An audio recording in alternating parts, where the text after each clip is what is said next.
Hello you lot, Miller Corner here and welcome to an experimental video. So first of all, a massive thank you to all of you for your support following last week's announcement video of the fact I'm going to be stepping back, not doing videos quite as frequently, but today's video is a response to a comment I had from a guy called Maxels. A shout out to you dude if you're watching, thank you very much. He suggested that in order to keep doing videos for this channel but to make it a bit easier and a bit less taxing when I do making videos for my day job, why not make my videos or more videos that are a bit more stripped back, a bit more bare, no voiceover, very little music, just basically film me doing small jobs that wouldn't make much of a video on their own, but they make short little videos that means you lovely lot still get content. So I thought, well, let's give it a go with a job that was probably only going to be a little bit of another video anyway. This is the engine for the ER5. If you watched previous bits of the bike build videos, you'll know that this is...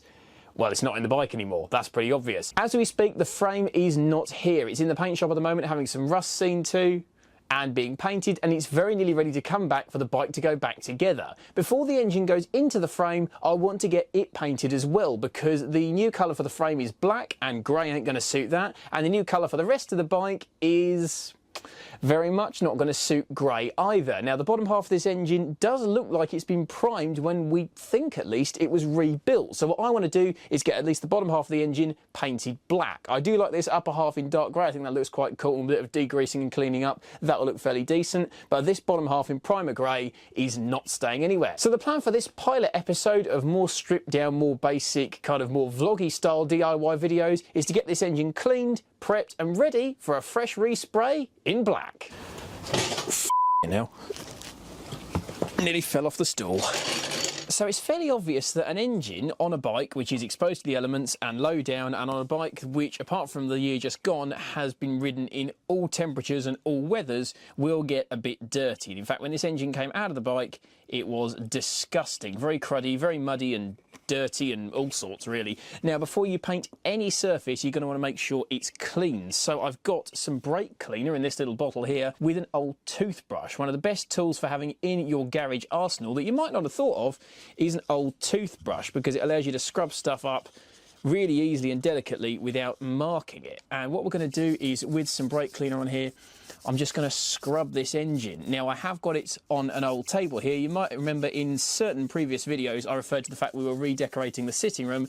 One benefit of redecorating your house is you end up with random old bits of furniture that you can use for car related, and in this case bike related stuff in the garage. This table was a little table that sat beside the sofa in the sitting room. This is now my official engine table. Now I'm not going to be painting the whole engine for various reasons, chief among which is that the second it goes out in any weather it's going to be disgustingly dirty anyway, but also because a lot of it is actually covered up by bits of bike when it's back in there. Things like exhaust headers and fairings and bodywork, and not fairings, it's a naked bike. And I'm not going to be painting right up round the top, partly because this engine is already kind of a gunmetally grey at the top, which looks quite cool anyway, and also because the carbs are up there and I don't really like the idea of getting paint anywhere near the carbs. And just as a spoiler, by the way, these videos that if I do end up doing more of these raw videos, this is what they're going to be. There's not going to be any voiceover or music or clever editing. There might be the odd bit of music for a time-lapse or something, but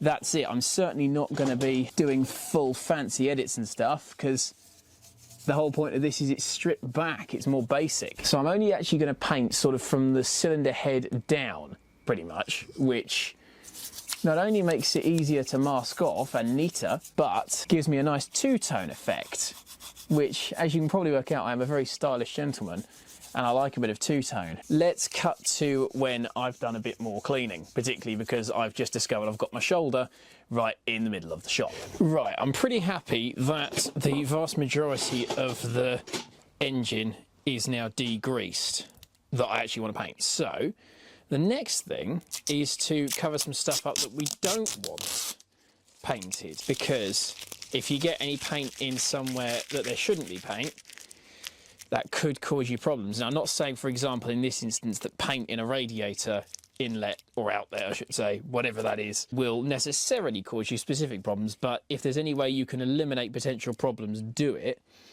because then you won't have issues when you come to reassemble the bike, particularly if you disassembled it to the extent that I have. There's lots of bits like this chrome pipe here. I actually quite like the chrominess, so that is going to stay chrome, which means masking it up like so.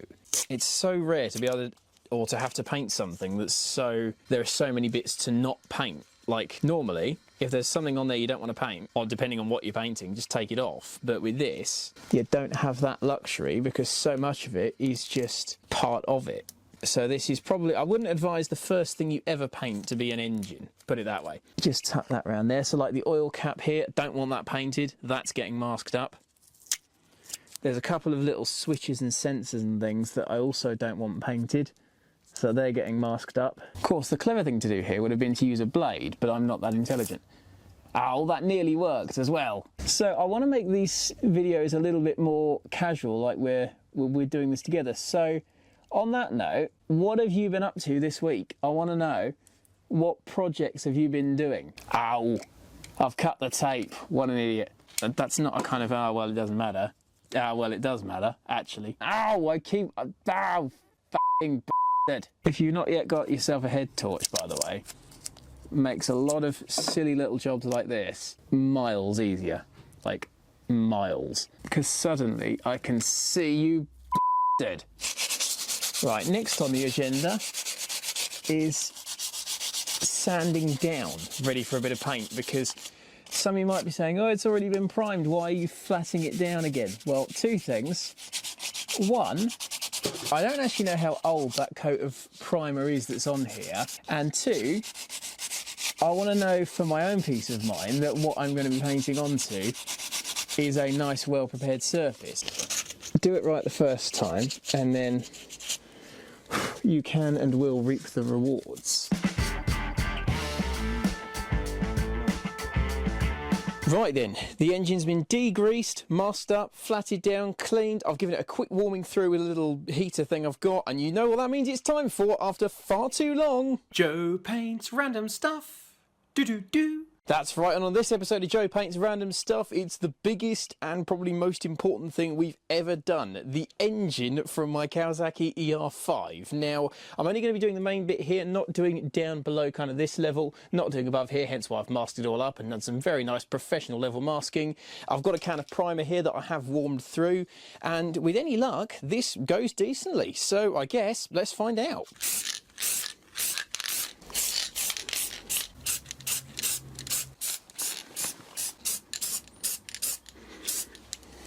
Right, primer's all on, and from your point of view, it won't have changed, actually, because this is still a primed, masked up engine. But now I know that I've put 2 good coats of primer on it that's clean, that's been done properly. I know this is ready for a good coat of paint, and I'm going to be using VHT black. Now, VHT is very high temperature. If you're painting anything that gets really hot, like an engine or an exhaust manifold or a rocker cover, anything like that, you want to use high temperature paint, because that way it won't crack, it won't blister, it won't flake off when the thing you're painting heats up. So I'm going to be using this for the engine and for the downpipes on the bike when I paint those black as well. This is good for up to 800 degrees. So get VHT and lay it on thick. I'm going to put 3, 4, maybe even 5 coats of this stuff on to make sure it lasts. And without further ado, cue the time lapse.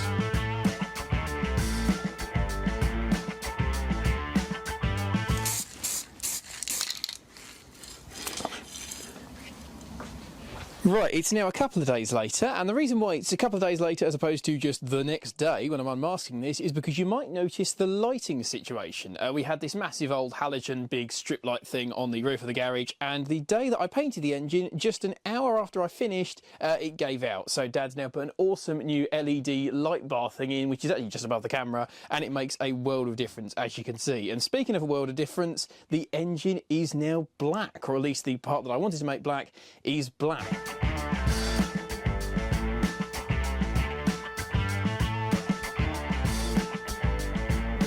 Yes, that looks so good.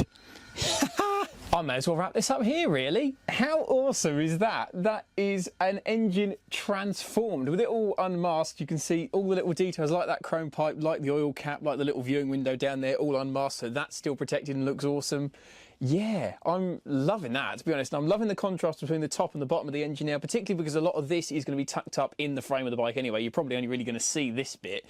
And I love it. I think that looks really, really cool. You might notice the towel on there. That is just to cover the carbs, because frankly, having just had the carbs balanced and rebuilt when I first got the bike, I don't really want anything going into them or disturbing them to cause any problems. So I'm leaving that on there until it goes back on the bike, which is happening today. In fact, the frame is just about to come back into the garage so we can get to work getting the bike put back together, and I am so bloody excited. These two major things, getting the frame sorted, getting the engine painted, are the two first steps of groundwork for this bike going back together. I'm so bloody excited. This is going to be awesome. Let me know in the comments what you thought of this little sort of more raw, more stripped back, vloggy style project of painting the engine, and I'll catch you very soon, everybody. Thanks for watching and have a good one.